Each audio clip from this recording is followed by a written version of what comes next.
요즘 부동산 기사를 보면 패닉 바잉 뉴스가 나오기 시작했습니다. 정말 어이가 없습니다. 분석처럼 7월 말부터 8월로 넘어가는 사이에 상승 추세를 언급하는 기사가 많이 나올 가능성을 분석해 드렸습니다. 갑자기 패닉 바잉 기사까지 나왔습니다. 이런 움직이 계속 될까요? 정답은 아닙니다. 불안한 시장에서 사람들은 실거주 집을 매수합니다. 지금은 대출 규제와 불안한 부동산 시장 때문에 매수하는 것입니다. 특히 3년 전부터 수요가 쏠리는 현상을 분석해 드렸습니다. 바로 분양 아파트와 5년 이하 신규 아파트에 수요가 쏠리는 현상의 가속도가 붙을 것으로 알려드렸습니다. 이런 현상을 사람들이 최근에 많이 인지하기 시작하면서 5년 이하 아파트의 관심도가 올라가면서 생기는 상승입니다. 여기서 포인트는 2021년 이후 분양한 아파트는 고분양가 위험이 있어서 분양가를 꼭 확인하시길 바랍니다. 입지가 절대적인 신축 아파트와 그 주변 아파트를 찾으시면 됩니다. 지금의 상승 회복장은 실거주 중심의 반등입니다. 폭락 이후 회복장에서는 투자 수요가 거의 없는 게 특징입니다. 사람들이 왜 이런 공포를 느끼는지 그게 중요한 시점입니다. 그리고 구매력이 있는 사람들이 공포감이 없어지는 구간을 찾아야 합니다. 어차피 집을 살 사람이라면 최고점 대비 40% 이상 하락했고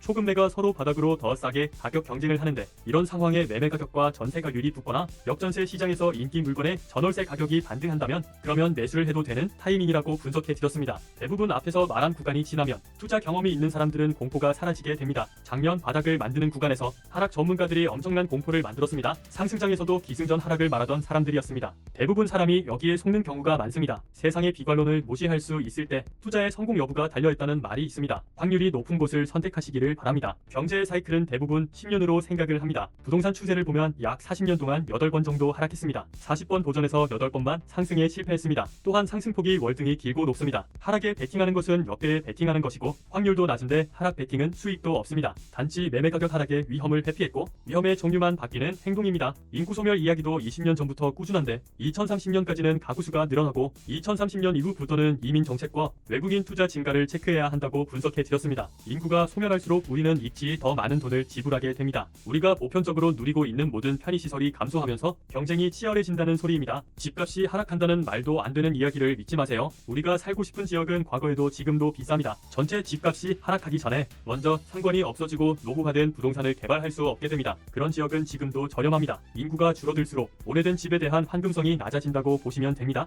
먼 훗날에는 수도권에서 경쟁력이 없어서 방치된 건물들은 고급 주택으로 전환되면서 세대수가 축소될 것입니다. 2050년 이후 일어날 일을 걱정할 필요가 없습니다. 그런 위험을 미리 피하기 위해서 서울로 수도권으로 몰려오게 되어 있습니다. 그렇기 때문에 실거주는 언제나 가능하면 선택해야 합니다. 조금 더 빠르게 매수 타이밍을 잡고 싶다면 부동산 가격이 최고점에서 40%에서 60%까지 하락했고 대부분의 전문가가 공포를 이야기할 때, 그리고 지방에 미분양이 쌓여서 건설사가 서울에도 공급을 못할 때, 그때가 자가 보유를 고민하면 빠르게 선택할 수 있습니다. 자산을 보유하는 것은 위험을 같이 산다고 보시면 됩니다. 위험 선호도에 따라서 매매 시점이 다를 수 있지만 폭등 구간의 매수를 조심하고 하락에 너무 빠르게 매수만 하지 않으면 됩니다. 지금의 상승은 그런 흐름에서 나오는 준비된 반등입니다. 그래서 전체 시장의 가격 변화는 의미가 없다고 말씀드린 것입니다. 폭락장에서 거래량이 늘어나는 것은 실거주 수요가 움직이는 것으로 대부분이 원하는 지역의 아파트 단지 가격이 상승 쪽으로 움직인다는 이야기입니다. 모두가 원하는 집은 항상 비쌉니다. 결국 아파트 가격이 비싸다고 이야기하는 것도 내가 가진 것보다 더 좋은 곳에서 살고 싶은 욕망과 욕심입니다. 지금 그런 지역의 집값이 움직인다는 이야기입니다. 패닉바잉은 거기서 일어나고 있는 것이지 전체 부동산 시장을 말하는 것이 아닙니다. 전체 부동산 시장으로 본다면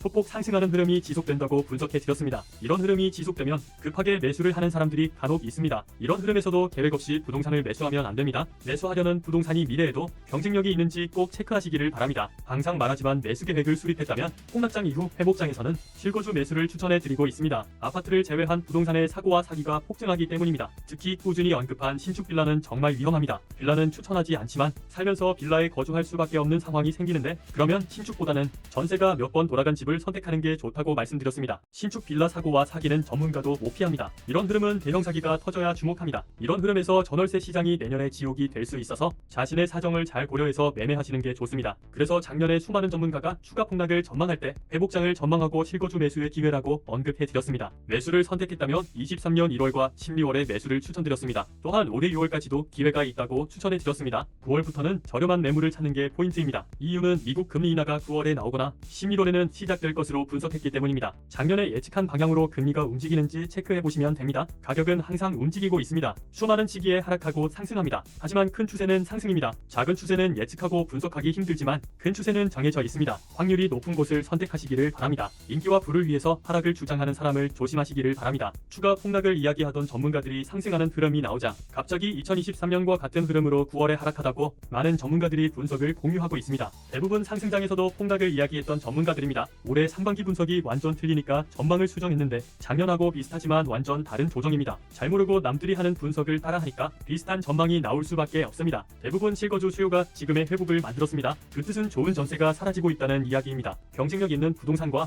과대 하락한 가성비 물건이 사라지는 구간입니다. 내년 금리 하락 이후 중금리에서 세계 경제를 다시 봐야겠지만 대부분 금리 인하는 1년 정도 시간이 소요되고 장기간 중금리에서 동결을 합니다. 중금리에서 동결하는 자리까지 흐름은 부동산 시장의 회복과 약 상승 이후 박스권입니다. 그 다음에 중금리에서 경제 회복이 되는지 아닌지를 체크해야 합니다. 이 자리는 1년이 될지 10년이 될지 아무도 모르는 자리입니다. 그 다음 발생될 수 있는 경제 위기를 기다리는 게 분석이 맞을까요? 그 분석이 여러분에게 도움이 될까요? 절대적으로 도움이 되지 않습니다. 비관론과 하락론을 믿으면 큰 문제가 발생합니다. 최고점 대비 60%까지 하락한 집에서 추가로 더 하락한다고 기다렸다면 집값이 80% 하락해도 집을 매수할 수 없습니다. 항상 이야기하지만 기회를 잡는다는 것은 위험을 감수한다는 뜻입니다. 노력 없이 말도 안 되는 전망을 믿고 기회를 날리거나 위험을 자초하지 마시길 바랍니다. 항상 강조하는 꿀팁입니다. 부동산이 폭락하면 대출 규제가 강화되면서 매수 시 현금이 많이 필요합니다. 부동산이 폭락하면 정부가 할 수 있는 게 거의 없거나 시장을 잘못 분석해서 오히려 전월세 시장이 폭등하게 됩니다. 부동산이 폭락하고 회복하면 정부는 더 규제를 강화하는 실수를 해서 도시가 늙게 됩니다. 부동산 지식 쉽고 빠르게